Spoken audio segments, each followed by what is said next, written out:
Mr. President, your administration separated children. Garcia Luna has been charged. Joaquín Guzmán Loera. Entre Washington y México por Jesús Esquivel.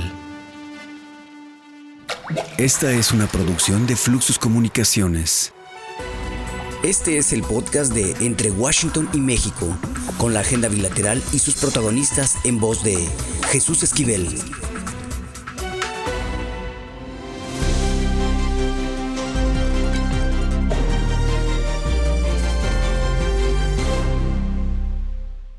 ¿Qué oles? Bienvenidos a Entre Washington y México.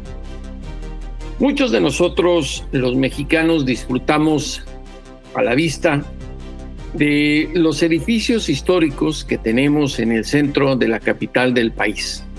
Hay edificios que nada más de verlos nos cuentan la historia, no solo de la República, sino de nuestra cultura y lo que somos los mexicanos. Pero ¿se han preguntado alguna vez quiénes ayudan a preservar justamente esos edificios que nos quedan para presumir ante el mundo? Para platicar de eso, hemos invitado al escultor y artista Roberto Franco Sánchez, que nos va a dar a conocer estas cosas que parecieran tan comunes, pero que una gran parte de la población mexicana desconoce. Roberto, gracias por estar en Entre Washington y México. Gracias por invitarme. Pues, como platicábamos anteriormente, el oficio de la talla en piedra es milenario, ¿no?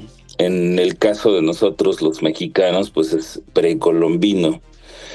Eso aunado a los materiales que de alguna manera se han involucrado para la edificación anteriormente, pues de las pirámides, en el caso del centro del país, de lo que ahora llamamos Ciudad de México, pues existió la Nueva España y se edificó con materiales de la zona. Generalmente hablo de la piedra volcánica, hablo de toda porque hay canteras, etcétera, ¿no?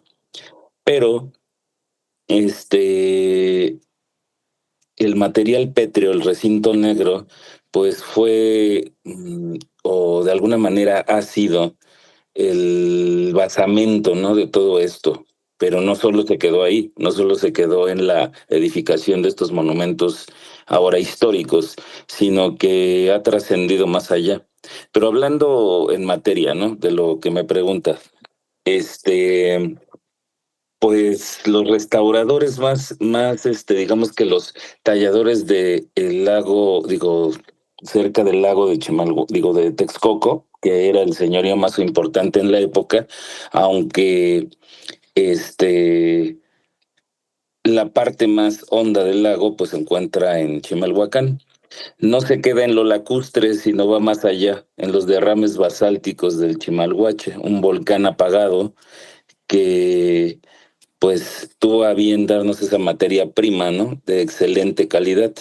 No solo es la de Chimalhuacán, sino la de Tlapacoya, que está cerca de Chalco, la de Iztapalapa, pero ya no hay talladores. En el caso de Tlapacoya fue un lugar en el que solo se extrajo el material. En el caso de Iztapalapa sí hubo canteros, talladores y algunos que se unieron no solo a la elaboración de las piezas nuevas, sino a la restauración. Cabe señalar que Chimalhuacán fue mucho y ha sido y sigue siendo el más importante, hacedor de artesanos, talladores de piedra y a su vez restauradores de estos monumentos históricos. Hemos estado, yo digo que nací en los monumentos históricos de la Ciudad de México porque era yo muy niño cuando me llevaban mis familiares a este gran lugar lleno para mí eran unos edificios muy importantes, ¿no? Me causaba, no sé cómo decirlo, una enormidad en ellos. Entonces, pues ahí nace mi labor, aunque yo estaba estudiando, seguía haciéndolo, siempre estuve cerca del oficio. Lo aprendí muy bien, me lo enseña mi abuelo, una persona que vino de otro lugar a Chimalhuacán, pero que hizo muchas cosas aquí. Y bueno, sin salirnos del tema y hacerlo personal, Chimalhuacán tiene grandes artesanos. A la fecha sigue participando. De hecho, en el lado de Morelos, hace poco el gobierno entregó varios lugares en los que también hay gente de Chimalhuacán que estuvo trabajando ahí. Pero bueno, no sé qué más me quieren preguntar. Bueno, lo que queremos, Roberto, es que como nos hablas de esta arte de tallar la piedra y de la región de Chimalhuacán, hay muchos edificios que hemos visto en la Ciudad de México que han sido restaurados. La pregunta, y en base a lo que hemos platicado en privado tú y yo, Claro. es la mayoría de la gente que trabaja en estas restauraciones son de Chimalhuacán, o también hay otros pueblos de otros estados que contribuyen con su gente que preserva esta arte milenaria. Pues sí, general, el gran porcentaje aún es de Chimalhuacán. Desafortunadamente los oficios pues terminando desafortunadamente. Digo, como un paréntesis, en Francia en el siglo XVIII se terminaron los talladores de piedra, desafortunadamente. Aquí en el centro del país siguen siendo de Chimalhuacán, pero ya hay bastante menos. Sí hay gente que ha contribuido, que ha llegado por obvias razones, al Estado de México, que es nuestro caso de donde somos, y gente de diferentes lugares. En el caso de la gente de Puebla, ha llegado gente de San Salvador el Seco, pero llegaron y de alguna manera contribuyeron en algún momento como gente que aprendió el oficio. Bueno, ya lo sabían como artesanos talladores son muy famosos por los molcajetes y su talla, ¿no? Pero pues aquí vinieron a aprender con la gente de Chimalhuacán, vaya la restauración. Y sí que han contribuido gente como ellos, gente mayormente del Estado de México, por el caso de Naucalpan, no tanto como artesanos, sino como gente que extrae los materiales. Entonces sí, digamos que la mano de obra o la parte especializada se encuentra en Chimalhuacán. Aún son los más, bueno, más bien los que quedan, porque tenemos artesanos talladores de piedra en diferentes partes de la República, pero no tanto de restauradores. Hay en San Luis Potosí, pero ya quedan muy pocos también. Generalmente sí es gente de Chimalhuacán. Y ahora de San Salvador el Seco quedan muy pocos. No vinieron tantos, de hecho, pero quedan muy pocos. De hecho, se dedicaron ya más a su artesanía. Roberto, y tal vez no es adecuada mi pregunta, pero tomando en cuenta la realidad económica de México y el mundo, ¿qué tan bien remunerada es esta labor? Desafortunadamente no es la adecuada. No, de hecho se buscaba en algún momento la certificación porque, pues sí, tenemos a la gente del INAH que estudia, que tiene carreras, ¿no? Pues de restauración, pero no son ellos realmente los que hacen las cosas. Ellos tienen la teoría. Al final la práctica y lo técnico lo tenemos nosotros. No quiero decir con eso que ellos no tengan conocimientos. Sí los tienen, sin embargo, se quedan en teoría. Muy pocos llegan a sobrepasar ese conocimiento que les dan en las aulas. Es desafortunado, pero no nos dan la remuneración adecuada, no. Sí falta impulsar y ponerle atención a esos rubros. Ya los edificios están ahí. No querríamos, como Francia, echar mano de otros países para que nos ayuden a restaurar nuestros monumentos históricos. Es de hecho un compromiso el que los mantengamos, el que les demos mantenimiento. Digo, no quiero politizar el asunto, pero pues sí, los gobiernos no se han ocupado, de verdad, desde hace muchos años, no se han dado a la tarea de voltear a algo tan, pues en un oficio tan milenario, ¿no? Y que es muy extenso. apreciado, ¿no? Porque, repito, cuando ve uno estos monumentos y edificios históricos, se le hincha a uno el pecho de orgullo de pertenecer a esta cultura. Exactamente, entonces sí hace falta eso y pues se han hecho intentos, pero no voltean a vernos, o sea, de verdad que no. Nos hemos diversificado. ¿En qué nos hemos diversificado? En que pues hemos hecho artesanía, algunos nos hemos dedicado mucho más al arte y al diseño. Yo me tengo ese orgullo de haber aprendido el oficio y haber incluso ir a dar algunas pláticas y algunas asesorías a otros estados con el caso de San Luis Potosí, por ejemplo, para restaurar, por ejemplo, Zacatecas, ¿no? Digo, muy poco. Tampoco decir, he ido muchas veces. Estuve en San Luis Potosí, con artesanos, camaradas del oficio, pero sí hay ese descenso, hay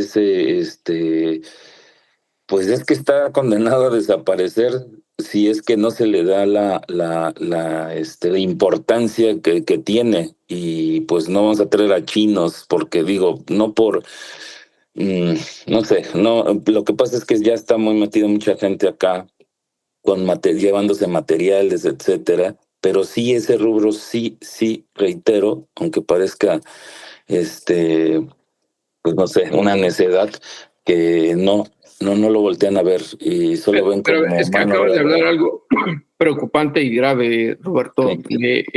que se llevan materiales. Sí, ¿Quiénes se los llevan y a dónde? sí, por ejemplo, los chinos, la obsidiana, que es un material, digo, es más artesanal. En el caso de lo que se hace, aunque digo, bueno, esa es otra historia y es otro tema. Hay muchos temas sobre la talla en piedra en México. Es algo de verdad bastante importante, no solo porque nosotros lo elaboremos, sino porque realmente es lo que ha dejado huella a través de la historia de la humanidad. Si nos ponemos a revisar, salvo sus excepciones como la pintura rupestre, la piedra es la que nos ha dictado el tiempo y hasta la vida de la tierra. Entonces, ¿quiénes se llevan los materiales? Los chinos. Los chinos están metidos por doquier y es preocupante porque compran naves completitas de material acumulado y se lo llevan. Y de ónix, y por ejemplo, los italianos un tiempo también se estuvieron llevando un ónix del lado de San Antonio Tezcala, que es de la carretera Tehuacán-Guajuapan de León. En esa zona los italianos se estuvieron llevando mucho material. Entonces no ha habido también ese, reitero, y digo, son los gobiernos porque son los que se supone que Sí, nos deberían de salvaguardar, digo, ¿no? no es que sea para otro momento, es Sí, importante que lo diga Roberto y queremos ser, pues ahora sí que la plataforma para que la gente se entere. ¿Qué claro. instituciones de los gobiernos no han hecho caso a esto, a nivel estatal o federal, en ambos Por- casos? Empezando desde de lo estatal, pues a lo mejor el IFAM, el Instituto para el Fomento de las Artesanías del Estado de México. Creo que es Instituto para la Investigación. Ellos, pues, ya que pues, son promotores de la talla en piedra, o de la artesanía, no nada más de la talla en piedra, perdón. Instituciones, pues, desde el municipio, ¿no? Que tiene a bien salvaguardar, por ejemplo, los yacimientos, las minas. Acá se dedicaron más bien como a extraer tezontle porque urgía para obras, ¿no? O ha urgido para eso. Sin embargo, podríamos salvaguardar de manera, yo sé que pues sí, el extraer materiales daña el ambiente. Sin embargo, de manera moderada se podría seguir haciendo. Instituciones desde el municipio, el IFAEM, el Instituto Nacional de Antropología e Historia, que no se han dado a la tarea. O sea, el gobierno incluso de la Ciudad de México, ¿no? Porque de alguna manera ahí hay una interacción, ¿no? Porque llegamos a trabajar a la Ciudad de México, al centro del país. Entonces, no ha habido como un eco en ello. ¿Se han presentado denuncias? o quejas? Es que desafortunadamente el artesano también tiene esa parte, esa es la otra cara de la moneda, ¿no? Que estamos muy dados a que nos resuelvan las cosas, pero no queremos trabajar en ello. En algún momento anduvimos con un grupo, pues, haciendo un poco de ruido, por decirlo de alguna forma, pero sí, se sellan los oficios, se dice que sí, que va a haber juntas, que va a haber esto, vienen y solo quedan palabras, las acciones no se ven, desafortunadamente. No se ven, pero sí nos enorgullecemos y resaltamos cuando vemos el resultado del trabajo de ustedes, los artesanos. ¿Qué tan grande? Ya sé que es difícil darme números, pero a lo mejor tienes una idea. ¿Qué tan grande es el número que nos queda de talladores de piedra de estos artesanos en los dos lugares que nos cuentas? En el caso de San Salvador el Seco, artesanos que se dediquen a la restauración prácticamente es nula, no sé, puede haber 20 gentes. En el caso de Chimalhuacán sí todavía hay con alrededor de unos 200 y fracción, pero realmente para el trabajo que se requiere son pocos. Entonces tenemos que echar mano de gente nueva que sí, de alguna manera, sí está bien que se le aleccione para esto. Sin embargo, volvemos a lo mismo, se desdibuja porque no ven la remuneración suficiente a su trabajo. Entonces sí estamos siendo muy pocos ya, artesanos que hay en Chimalhuacán. Yo creo que habrá alrededor de unos 430 artesanos o talladores de piedra. Digo, hay artistas también, son pocos, pero sí lo hay. Sí, vemos gente que nos hemos dedicado al arte y a enaltecer la talla en piedra, porque esa es otra, digamos que otra particularidad, ¿no? Que hemos tenido esa destreza al tallar el material más duro del país, en este caso, reitero, el recinto negro, piedra volcánica, que yo lo nombro el acero inoxidable de las piedras. Creo que lo comentábamos.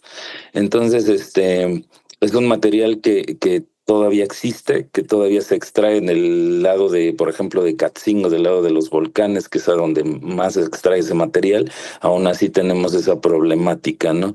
De que la infraestructura jamás ha crecido, de que han venido gente incluso de otros países a vernos, que elaboremos alguna pieza o que los ayudemos a artistas del mismo país, que son muy pocos los que tallan. Sin embargo, sí ha habido esa interacción a través de los años, de muchos años, de generaciones, y nos ven enormemente atrasados. Entonces sí hace falta voltear a vernos para crear una infraestructura mayor y seguir preservando los monumentos históricos de la Ciudad de México y los que hay en el país. Bueno, pues esto me parece que es muy importante lo que nos cuenta Roberto, y a quienes nos escuchan, tanto en Estados Unidos como en México, los invito a que vean su obra, porque él también es un artista, un escultor, Roberto Franco. Y para cerrar, si nos quieres dar en dónde pueden ver fotografías de tu obra, porque como dices tú, la remuneración en el tallado de piedra no es tan buena y los artistas, los artesanos como tú tienen que buscar alternativas.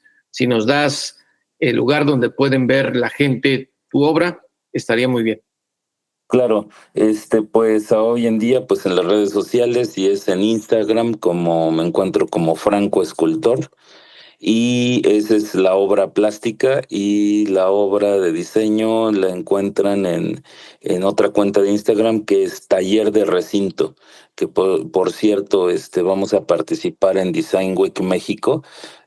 Para el 10 de octubre es la inauguración, que es la Semana del Diseño. No solo es este evento en el que participamos, que se llama Inédito. Taller de Recinto es un espacio que alberga a otros compañeros de suma destreza en la talla en piedra, y que hemos hecho un conjunto. Es digamos, una marca que hemos creado para difundir no solo la artesanía ni la restauración, sino el arte y el diseño. Roberto Franco Sánchez, un gran escultor y artesano de México. Gracias por estar en Entre Washington y México. Gracias por invitarnos. Espero que podamos hacer alguna otra intervención en algún otro momento como para puntualizar y ver algunas situaciones de este tema, que estaría bien que lo difundan porque sí es muy importante. Muchas gracias por la invitación. Excelente tarde. Lo importante es leer, con Fernanda Álvarez.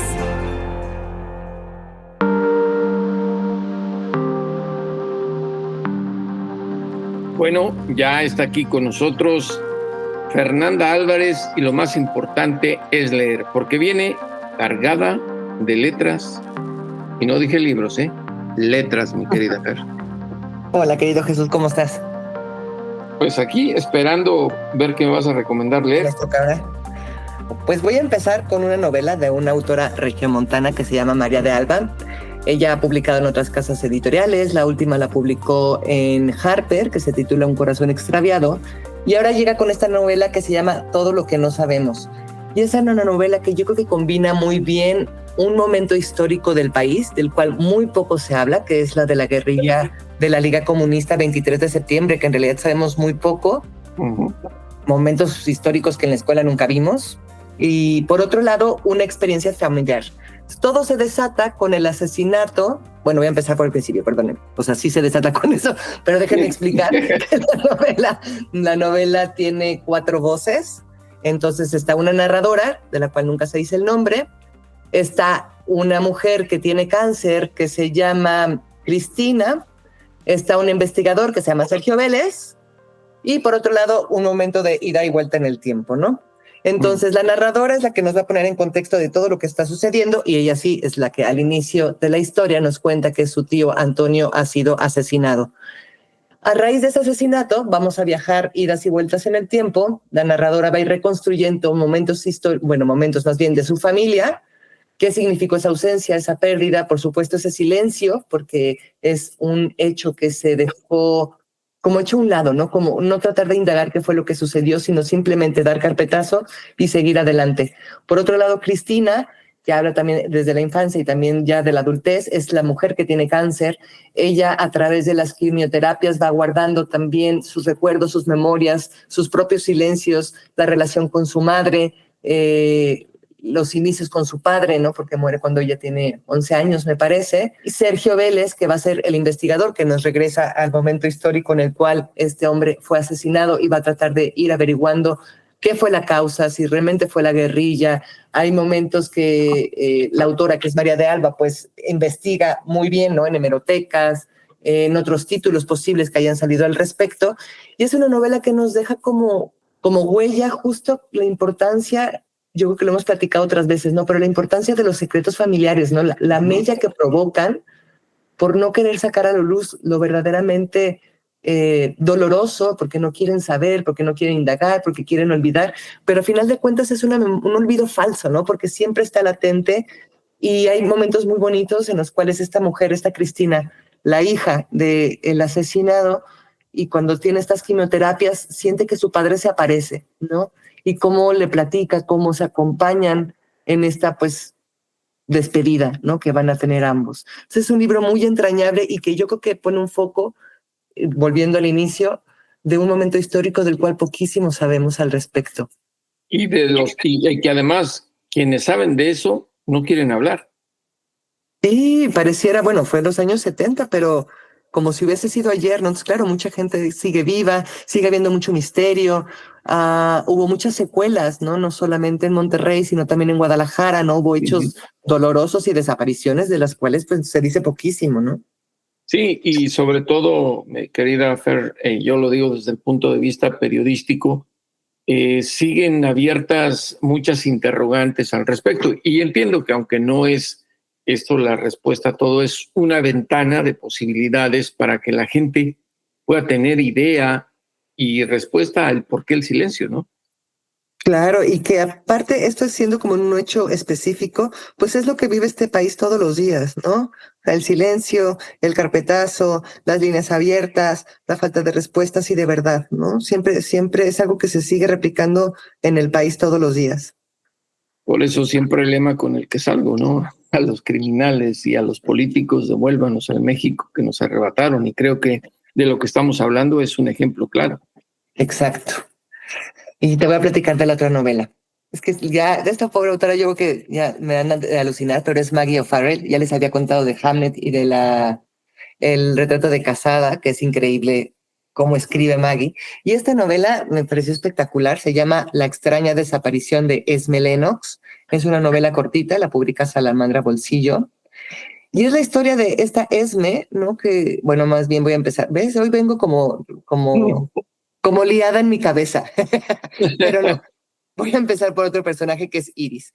Iris es una chica normal, va a trabajar todos los días, tiene una tienda de ropa, va con su perro, y un día le llaman por teléfono para decir que que si su pariente es Esme Lennox, ¿no? Entonces ella pues nunca había escuchado el nombre, no sabe quién es, de qué le están hablando. Sin embargo, va a este hospital psiquiátrico en el cual Esme lleva encerrada más de 50 años, y a raíz de eso, pues como no sabe qué hacer Iris con ella, pues la saca porque van a cerrar el hospital, no le queda de otra más que llevársela, y finalmente termina en su casa. Entonces, es de qué manera, qué pasa por la muerte de Esme, qué pasa con la vida de Iris. Su tía, más bien su abuela Kitty, nunca le dijo nada. Kitty tiene demencia senil, entonces no le puede contar mucho al respecto, pero es una historia increíble. El giro de tuerca que da al final es maravilloso. Se la recomiendo un montón porque no te lo esperas, por más que entiendas ciertos elementos que están sembrados a lo largo de la historia. Sí creo que es algo totalmente inesperado. La manera en la cual, como siempre, esta O'Farrell trabaja la psicología de los personajes es increíble, y al final de cuentas uno termina adorando a esta Esme Lennox, que sufrió una súper injusticia por haber sido internada en un hospital psiquiátrico. Pues ya ven por qué es importante tener a Fernanda aquí en Entre Washington y México. Siempre de su baúl de libros nos presenta lo que debemos leer. Mi querida Fer, no cabe duda que lo más importante es leer. Muchas gracias. Muchas gracias a ti, Jesús. Pucha Play con Gonzalo Lira.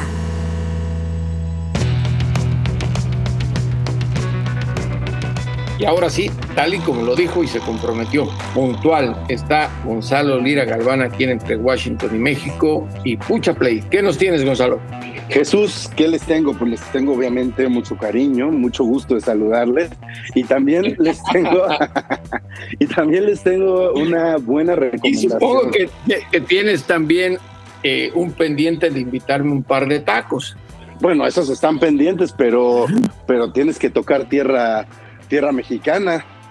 Claro que ¿no? Sí, esa es la condición, lo haremos. Si estás en el exilio, como otros periodistas ya están anunciando que se van a ir, pues está complicado, ¿no? Pero yo sé que el que nada debe, nada teme, y entonces nos vemos algún día por acá, Jesús. Y fíjate que estaba poniendo atención al tema que tiene que ver, pues, con la historia, ¿no? Con los monumentos y con todo esto.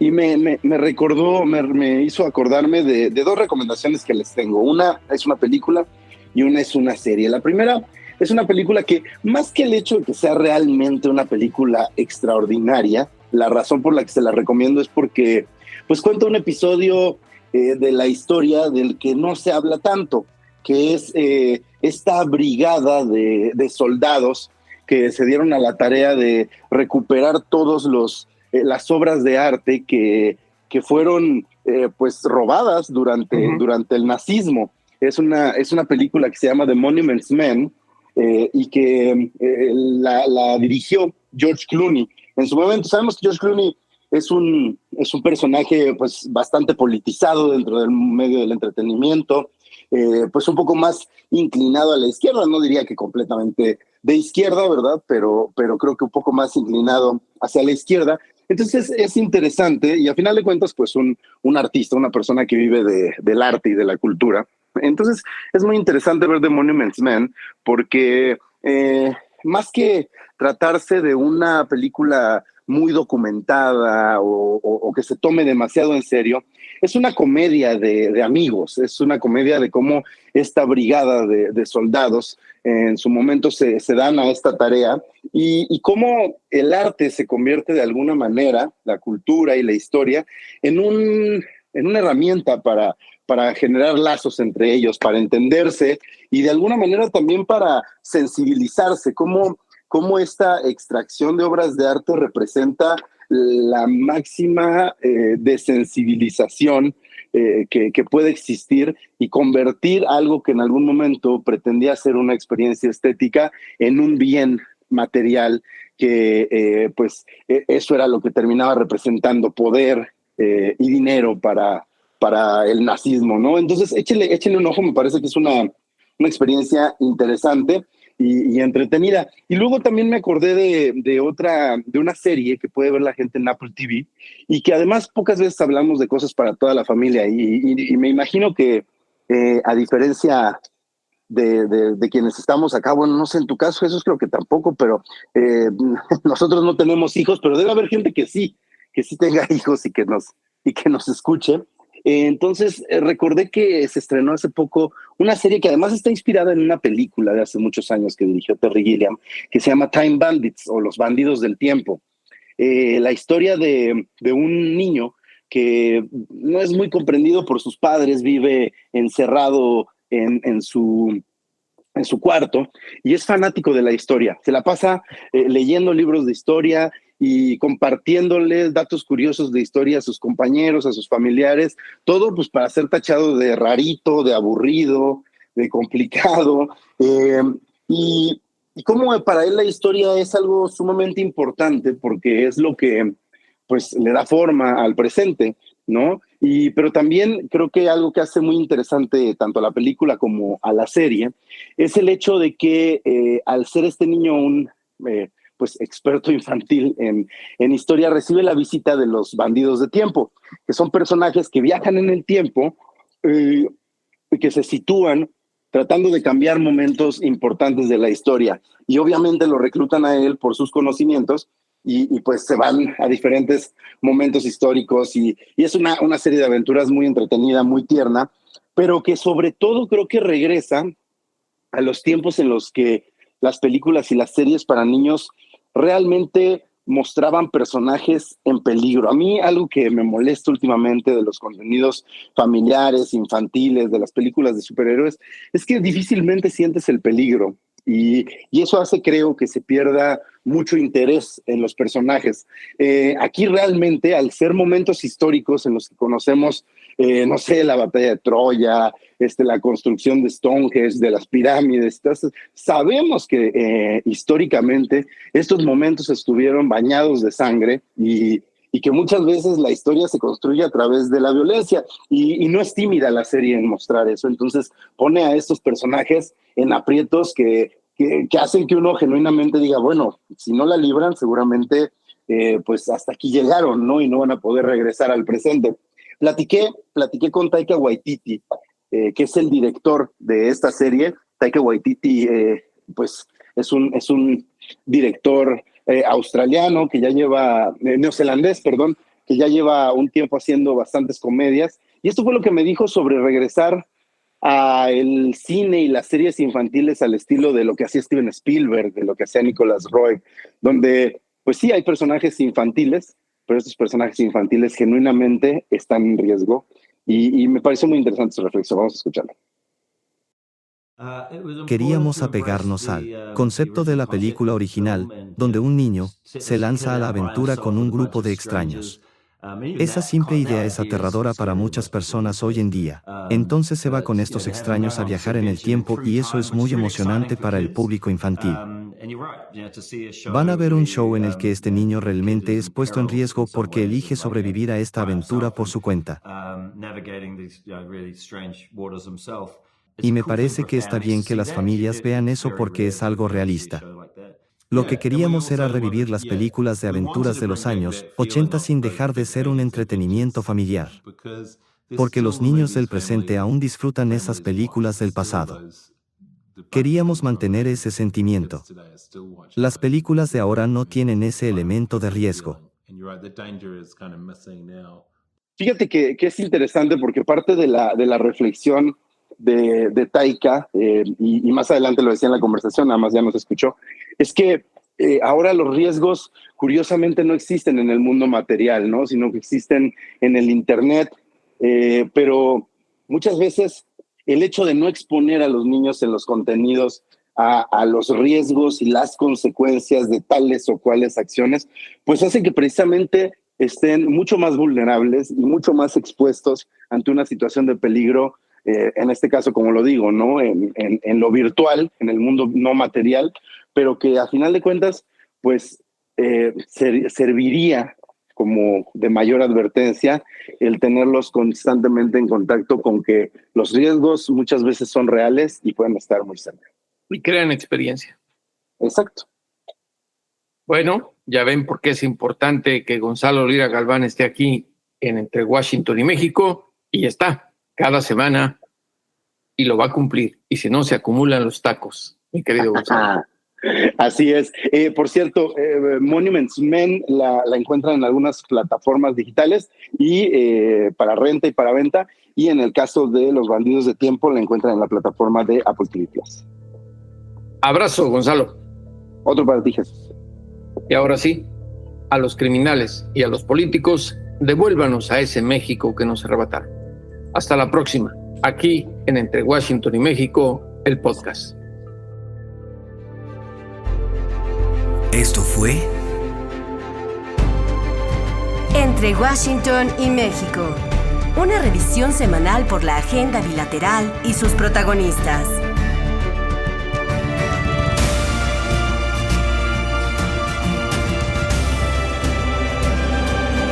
Entre Washington y México. Esta es una producción de Fluxus Comunicaciones.